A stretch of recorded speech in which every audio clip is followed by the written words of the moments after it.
Hello दोस्तों, आप सभी का स्वागत है हमारे YouTube channel Credible Classes Online Tech में। आज हम लोग साझेदारी खाते सामान्य परिचय में एक दूसरा टॉपिक पढ़ने वाले हैं। इस टॉपिक का नाम है एडजस्टमेंट इन क्लोज्ड अकाउंट, जिसको हिंदी में हम लोग बोलते हैं बंद हुए साझेदारी लेखों में समायोजन। यानी इस पूरे वीडियो में हम लोग क्या करेंगे, इस टॉपिक को समझने का प्रयास करेंगे। तो आइए देखते हैं ये टॉपिक है क्या और इससे क्या क्या सवाल यानी न्यूमेरिकल्स आते हैं। तो इस टॉपिक का नाम है adjustment in closed account. Adjustment in closed account, adjustment को बोलते हैं समायोजन और क्लोज्ड अकाउंट को बोलते हैं कि ऐसे अकाउंट्स जो बना लिए गए हैं, क्लोज कर दिए गए हैं। तो अगर उन क्लोज अकाउंट को क्या किया जाता है, क्लोज अकाउंट में कुछ गलतियां होती हैं, कुछ एरर होते हैं, तो उनको ठीक करने के लिए हम लोग क्या करते हैं, एडजस्टमेंट करते हैं। ठीक है, तो इसको एक और नाम से जाना जाता है इंग्लिश में, इसको बोलते हैं पास्ट एडजस्टमेंट। पास्ट एडजस्टमेंट भी इसको बोला जाता है। तो आइए समझने का प्रयास करते हैं। मान लीजिए एक फर्म है, ठीक है, ये फर्म अपनी बुक्स बनाता है, ठीक है, 1 अप्रैल 2021 को, और इसके बुक्स बन के कब रेडी होते हैं, ठीक है, 31 मार्च 2020 को। क्योंकि हर एक फर्म क्या होता है, फाइनेंशियल ईयर फॉलो करता है। ठीक है, तो हर एक फाइनेंशियल ईयर क्या होता है, स्टार्ट होता है 1 अप्रैल 2021 को और खत्म होता है 31 मार्च 2022 को।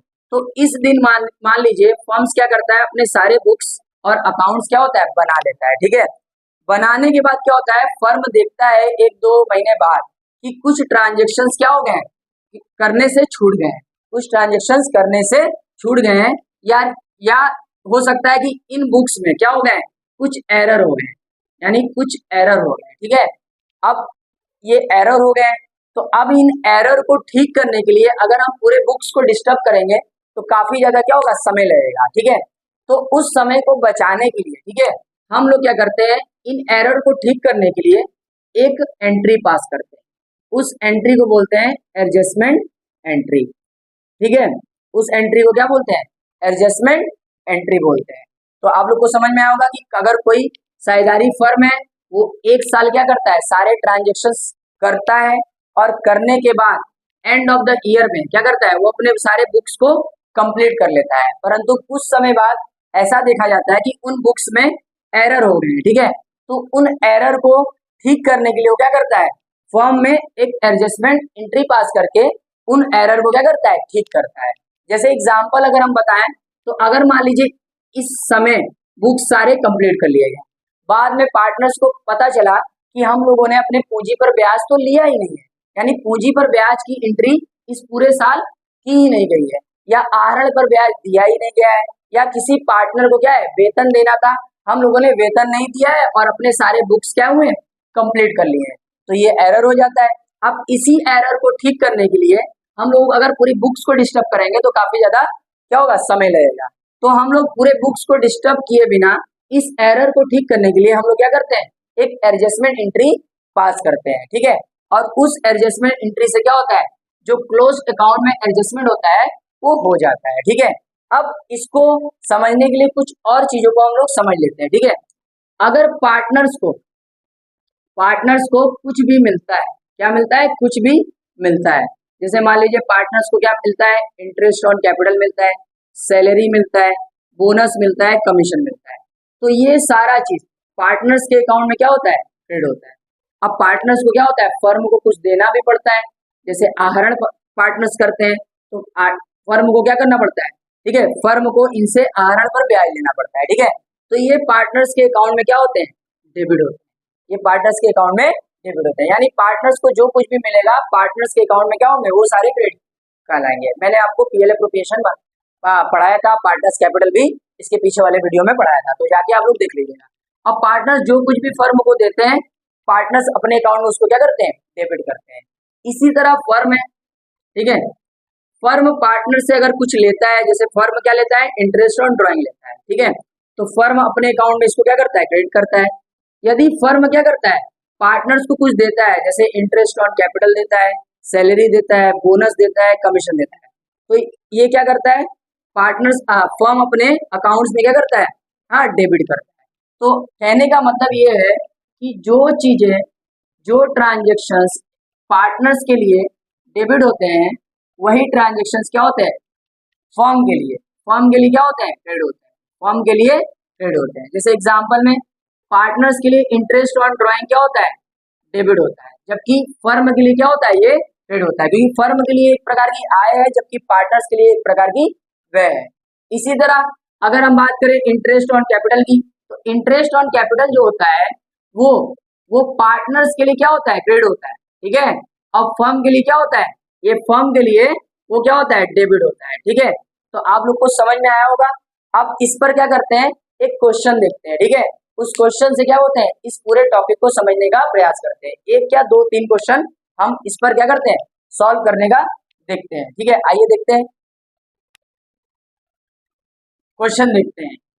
ए तथा बी फर्म में साझेदार है, ए और बी फर्म में पार्टनर है, जो लाभ हानि को 3:2 में बांटते हैं। आगे उनकी पूंजी क्रमशः 1,00,000 तथा 50,000 रुपए है। 31 मार्च 2021 को खाते बंद करने के पश्चात यह पाया गया कि भूल से 10% वार्षिक दर से ब्याज पूंजी पर नहीं दिया गया है या ब्याज नहीं लगाया गया है। पूंजी पर ब्याज हेतु क्या करनी करिए, आवश्यक समायोजन प्रविष्टि कीजिए। यानी इस पूरे क्वेश्चन में क्या है, ए और बी पार्टनर है जिनका लाभ हानि अनुपात 3:2 है। वो फर्म में क्या करते हैं, 1,00,000 तथा 50,000 पूंजी लगाते हैं, और जब 31 मार्च 2021 आता है, यानी जब वर्ष समाप्त होता है, तो यह पाया जाता है कि उनको उनके पूंजी पर 10% जो इंटरेस्ट है वो नहीं दिया गया है। तो क्या करना है आप लोग को, पूंजी पर ब्याज लगाने हेतु आवश्यक समायोजन प्रविष्टि करना है। तो इसके लिए हम लोगों को सबसे पहले क्या करना होगा, एक एडजस्टमेंट टेबल बनाना होगा। एक एडजस्टमेंट क्या बनाना होगा, टेबल बनाना होगा। अब ये एडजस्टमेंट टेबल कैसे बनता है देखिए, ठीक है। इसमें एक टोटल का कॉलम होगा, ठीक है, और जितने पार्टनर्स होंगे उतने अमाउंट के कॉलम होंगे, ठीक है। यहाँ पे होगा पार्टिकुलर, यहाँ पे होगा पार्टिकुलर, यहाँ पे होगा पार्टनर ए का नाम, यहाँ होगा पार्टनर बी का नाम, और यहाँ होगा टोटल का कॉलम, ठीक है। अब क्या नहीं दिया गया है, पूंजी पर ब्याज नहीं दिया गया है, तो यहाँ लिखेंगे इंटरेस्ट ऑन कैपिटल, ये नहीं दिया गया है। तो पार्टनर्स के लिए जो इंटरेस्ट ऑन कैपिटल होता है वो क्या होता है, क्रेडिट होता है, ठीक है। पार्टनर्स के लिए एक प्रकार की क्या है, इनकम है, आय है। तो आइए कैलकुलेट करते हैं इन लोगों के पूंजी पर ब्याज, ठीक है। एक लोगों ने पूंजी कितना लगाया है, 1,00,000 रुपए, और एक ने लगाया है 50,000 रुपए, ठीक है। तो दोनों पे निकाला जाए 10%, इसका 10% निकालेंगे तो आएगा 10,000, और इसका जब निकालेंगे 10% तो इसका आएगा 5,000। तो ये पूंजी पर ब्याज था, ये पूंजी पर ब्याज इनको नहीं दिया गया था, और अकाउंट सारे क्लोज कर लिए गए। तो इसको यहाँ पे हम लोगों को क्या करना होगा, लिखना होगा, ठीक है, और इन दोनों को जोड़कर यहाँ पे लिखना होगा, ठीक है। तो यानी इन लोगों को पूंजी पर ब्याज नहीं दिया गया था और अकाउंट्स क्लोज कर दिए गए थे।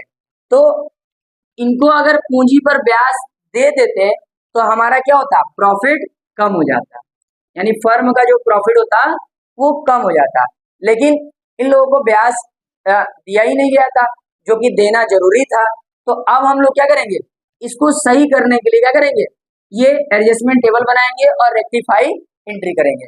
तो जाहिर सी बात है, जब इनको हम ब्याज देंगे तो ऑटोमेटिक क्या होगा, ये प्रॉफिट को कम कर देगा, ठीक है।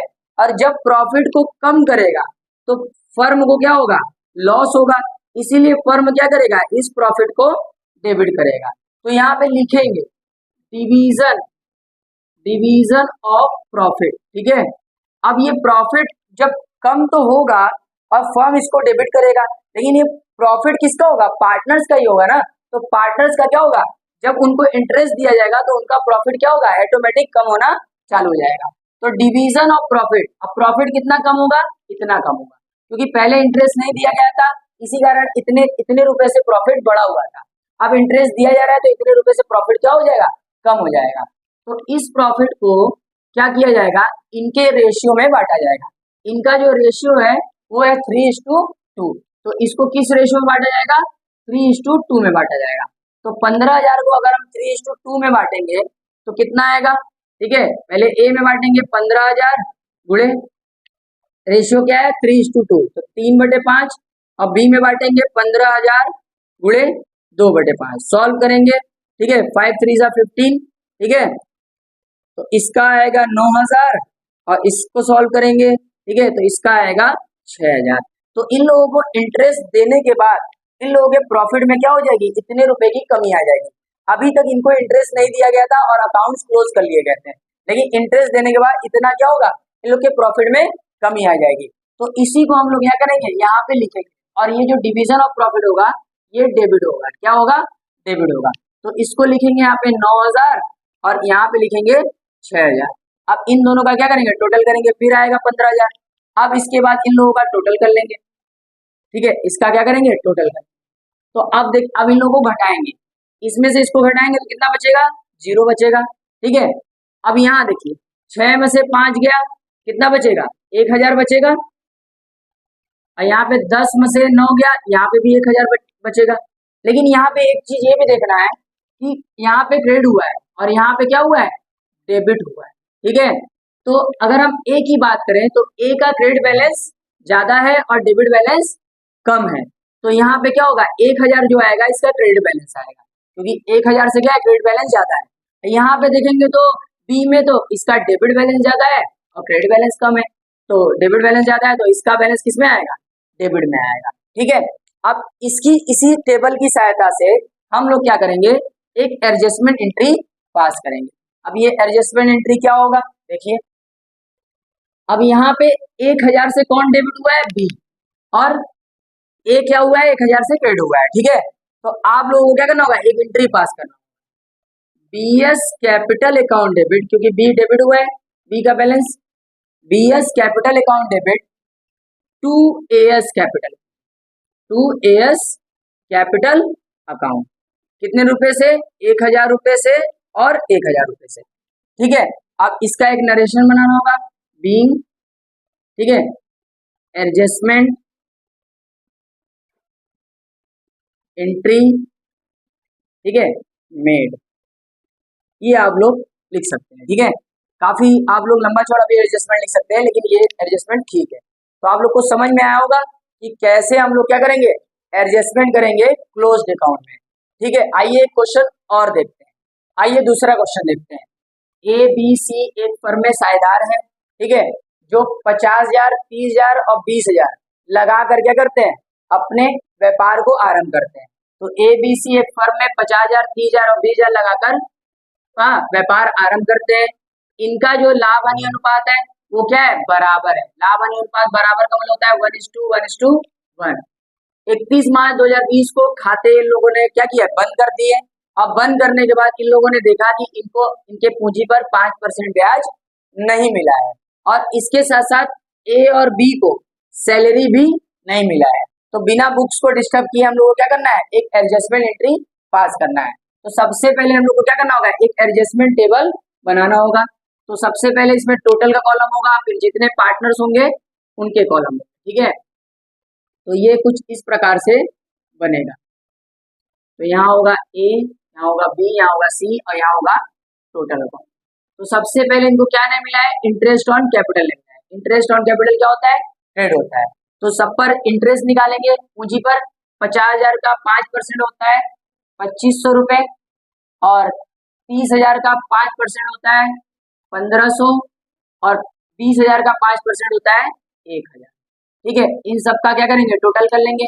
टोटल करेंगे तो आएगा 5,000। फिर उसके बाद इन लोगों को सैलरी भी नहीं मिला है, salary of A and B, हो सकता है सी को मिल गया और ए और बी को नहीं मिला है। तो इनको 5,000 नहीं मिला है और इनको 10,000 नहीं मिला है, और इसको अगर टोटल करेंगे तो यहाँ आएगा 15,000, ठीक है। अब इसका हम लोग क्या करेंगे, टोटल कर लेंगे। तो यहाँ पे आएगा 7,500 और यहाँ पे आएगा, ठीक है, 11,500 और यहाँ आएगा 1,000, ठीक है। अब इन सब का क्या करना है, हमको टोटल करना है। तो टोटल करने के बाद ये आएगा 20,000, ये आएगा 20,000। तो अब क्या करना है, अब इनको अगर 20,000 रुपए दे दिया जाएगा तो प्रॉफिट क्या हो जाएगा, कम हो जाएगा। तो प्रॉफिट कम हो जाएगा, तो प्रॉफिट जब कम होता है तो प्रॉफिट को डेबिट करना पड़ता है, ठीक है। तो प्रॉफिट को क्या करेंगे, डेबिट करेंगे, यहाँ लिखेंगे डेबिट, और ये क्या है, इनका अमाउंट क्रेडिट है, ठीक है। तो प्रॉफिट कितना है, प्रॉफिट कितना कम होगा, 20,000 रुपए से, ठीक है, कम हो जाएगा। और किस रेशियो में बटेगा, 1:1:1 में बटेगा ये प्रॉफिट, ठीक है। तो आइए बांटते हैं 20,000 को 1/3 1/3 1/3, ठीक है। इससे इसको काटेंगे, ठीक है। तो काटेंगे तो 3 6 क्या होता है, 18 होता है, ठीक है। तो यहाँ पे देख लीजिए डिवाइड करके आप लोग को सिखा देते हैं, 20,000 लिखिए और 3 6 कितना होता है 18, फिर 2 बचेगा 0, 3 6 18, 3 6 18, 3 इतना आएगा, ठीक है। तो हम इसको क्या करते हैं, एक अप्रॉक्स मान लेते हैं, इतना इतना हम अप्रॉक्स मान लेते हैं। तो इनका आएगा 6 6 6 6, इनका भी वही आएगा और इनके में क्या करेंगे, हम इसी को 7 कर लेंगे, ठीक है, जिससे क्या हो, बैलेंस करने में कोई दिक्कत ना हो। और इन सबको जब जोड़ेंगे तो मेरा कितना आएगा, 20,000 आएगा। अब इसको हमको बैलेंस करना होगा, तो 20,000 में से 20,000 जाएगा, कितना बचेगा, 0 बचेगा। अब यहाँ 1,000 है और यहाँ क्या है 6,667 रुपए है, तो इसमें से इसको घटाएंगे तो 5,667 रुपए बचेगा। अब यहाँ 11,500 है और यहाँ पे 6,666 रुपए है, तो 11,500 में से 6,666 रुपए हमको क्या करना होगा, माइनस करना होगा। तो यहाँ आएगा 4, यहाँ आएगा 3 और 14 में से 6 गया 8 और 11 में से 6 गया 5, ठीक है, सॉरी 10 में से 6 गया 4, ठीक है। तो इसको क्या होगा, यहाँ पे हम लिखेंगे, अब इसमें से इसको माइनस करेंगे, 7500 में से 6,666 रुपये माइनस करेंगे, तो यहाँ आएगा 4, यहाँ आएगा 3, 14 में से 8 और यहाँ 6, ठीक है 0, तो इसका आएगा 8 3 3 4, ठीक है, सॉरी 834 रुपये, ठीक है, 834 रुपये इसका आएगा। अब इसी की सहायता से हम क्या करेंगे, एक रेक्टिफाई एंट्री क्या करेंगे, तो देखिए पहले यहाँ पे देखना होगा, यहाँ पे देखिए, यहाँ पे डेबिट बैलेंस का ज्यादा है और क्रेडिट बैलेंस कम है, तो यहाँ लिखेंगे डेबिट बैलेंस। यहाँ पे क्रेडिट बैलेंस ज्यादा है और डेबिट बैलेंस कम है, तो यहाँ लिखेंगे क्रेडिट बैलेंस। यहाँ पे क्रेडिट बैलेंस ज्यादा है, डेबिट बैलेंस कम है, तो यहाँ पे भी लिखेंगे क्रेडिट बैलेंस। अब इससे क्या करेंगे, एक रेक्टिफाई एंट्री बनाएंगे, तो CS capital account debit to AS capital account और टू BS कैपिटल अकाउंट, ये हो गया। अब यहाँ पे अमाउंट लिखेंगे 5667, ठीक है, और यहाँ लिखेंगे 834 और 4834, ठीक है, ये हो गया। ये था रेक्टिफाई एंट्री। आपने क्या किया, बिना बुक्स को डिस्टर्ब किए सारा एडजस्टमेंट एंट्री पास करके बुक को सही कर दिया, ठीक है। तो ये रहा ये पूरा टॉपिक। आपको ये टॉपिक अच्छा लगा होगा और ये टॉपिक आपको समझ में आया होगा। अगर आपको ये वीडियो समझ में आया, ये टॉपिक समझ में आया, तो हमारे वीडियो को लाइक करिए, हमारे चैनल को सब्सक्राइब करिए और हम लोग अब क्या करेंगे, नए वीडियो में मिलेंगे एक नए चैप्टर के साथ। अभी के लिए अलविदा, जय हिंद, जय भारत।